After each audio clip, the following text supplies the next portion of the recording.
السلام عليكم. لا تنسوا الاعجاب بالفيديو والاشتراك في القناة تشجيعا لنا لنستمر بنشر المزيد إن شاء الله.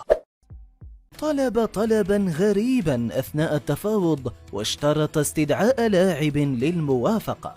كواليس خطة الركراكي لخطف سفيان ديوب من منتخبين عملاقين. اعتاد الناخب الوطني المغربي وليد الركراكي قبل كل معسكر للأسود إشعال الحماسة والأجواء بمفاجأة مختلفة واستدعاء غير متوقع، وكان اسم سفيان ديوب هو عصا موسى الخاص بالركراكي قبل توقف شهر نوفمبر الجاري. لاعب تهافت عليه منتخبان عملاقان واستطاعت المغرب خطفه بخطة ذكية للغاية.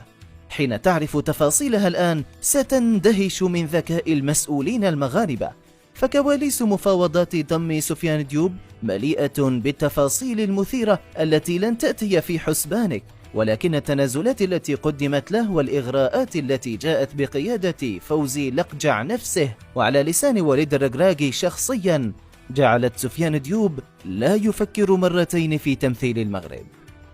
من هو سفيان ديوب؟ سفيان هو لاعب فرنسي من أب سنغالي وأم مغربية يتألق بقميص فريق نيس بالدوري الفرنسي، ويلعب في مركز الجناح الهجومي.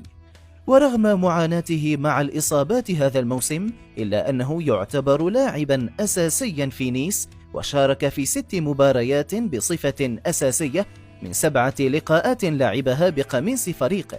ورغم بلوغه 23 من عمره إلا أنه ظل مترددا كثيرا في المنتخب الذي سيمثله في مسيرته، فقد كان محاطا بإغراءات اللعب للديوب مع منتخب والده السنغالي.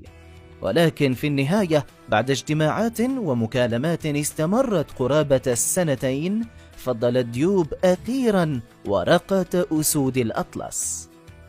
خطة مغربية في منتهى الذكاء. بطبيعة الحال تمتلك الجامعة المغربية الآن خبرة واسعة في التفاوض مع مواهب المهجر، واستطاعت إقناع أكثر من اسم في الآونة الأخيرة، ولا سيما بعد تحقيق المغرب لإنجاز مونديال قطر، وتحول اللاعب للمنتخب المغربي إلى غاية يطاردها كل لاعب محترف. ولكن المفاوضات مع سفيان ديوب كما قلنا استمرت لشهور، وطلب فيها عدة طلبات كان في مقدمتها إتاحة الفرصة لشقيقه موهبة موناكو صاحب 19 عاما إيدان ديوب باللعب في المستقبل مع المغرب وفتح أبواب المنتخب من أجله، وهو اللاعب الذي يشغل مركز خط الوسط رفقة نادي إمارة المال والأعمال، وهو الطلب الذي تمت الموافقة عليه على الفور من قبل الركراكي الذي وعده بالقتال من أجل إقناع شقيقه بتبديل ألوان فرنسا بالألوان المغربية مستقبلا. السر وراء أرقام ديوب.